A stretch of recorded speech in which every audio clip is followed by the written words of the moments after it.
அதாவது வருமான வரி சட்டத்தில் 2 விதமாக பார்க்கணும். ஒன்று வந்து யார் இன்கம் டேக்ஸ் ரிட்டர்ன், அதாவது வருமான வரி படிவு தாக்கம் செய்யணும், யார் வருமான வரி கட்டணும்.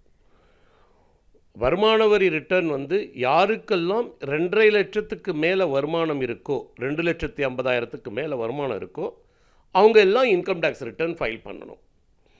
ஆனால் புது நடைப்பிரகாரம் எடுத்துகிட்டு போனீங்க அப்படின்னா 7 லட்சத்துக்கு மேலே வருமானம் இருக்கிறவங்களுக்கு தான், சென்ற ஆண்டு 7 லட்சத்துக்கு மேலே வருமானம் இருக்கிறவங்களுக்கு தான் டேக்ஸ் வரும்.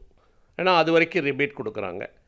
இல்லை நீங்கள் ஓல்டு சிஸ்டத்தில் எடுத்துகிட்டு போனீங்க அப்படின்னா 5 லட்சத்துக்கு வரைக்கும் உங்களுக்கு வந்து எக்ஸம்ஷன் இருக்குது, டேக்ஸ் கட்ட வேண்டாம். ஆனால் வருமான வரி ரிட்டர்ன் ஃபைல் பண்ணும். எந்த ஒரு தனிநபரும் 2.5 லட்சத்திற்கு மேல் ஆண்டு வருமானம் இருக்குன்னா அவர் கட்டாயம் வருமான வரி ரிட்டர்ன் தாக்கல் செய்யணும். அவருக்கு தாக்கல் செய்ய வேண்டிய டேட்டு என்ன அப்படின்னா, வருமான வரி சட்டத்தில் 2ஆக பிரிக்கிறாங்க. அதாவது சில பேர் கம்பெனி இருக்குது, பார்ட்னர்ஷிப் ஃபர்ம் இருக்குது, எல்எல்பி இருக்குது, ட்ரஸ்ட் இருக்குது, இவங்களுக்கெல்லாம் வந்து கோஆப்ரேட்டிவ் சொசைட்டி இருக்குது. இவங்களுக்கெல்லாம் அவங்கவுங்க சட்டத்தில் வந்து அவங்களுடைய கணக்கை வந்து ஆடிட் செய்யணும்னு இருக்குது. யாருடைய கணக்கெல்லாம் ஆடிட் செய்ய வேண்டிய கட்டாயம் இருக்கிறதோ அவங்க வந்து ஜென்ரலாக வந்து அக்டோபர் 31 ரிட்டர்ன் ஃபைல் பண்ணினா போதும்.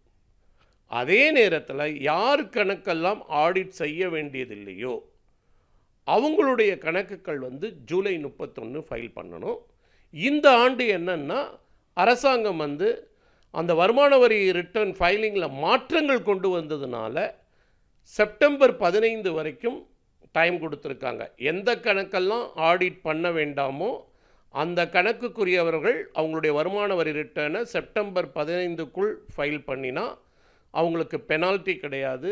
அவங்களுக்கு ஏதாவது கட்ட வேண்டிய டேக்ஸ் இருந்துச்சு அப்படின்னா நார்மலாக அந்த அட்வான்ஸ் டேக்ஸ் பிரகாரம் கொஞ்சமாக தான் டேக்ஸ் கட்ட வேண்டியிருக்கு அப்படின்னு இருந்துச்சுன்னா அப்போ அதுக்கு வந்து வட்டி கிடையாது, 234A இன்ட்ரெஸ்ட் கிடையாது, பெனால்ட்டி கிடையாது. செப்டம்பர் 15 வரைக்கும் ஃபைல் பண்ணலாம்.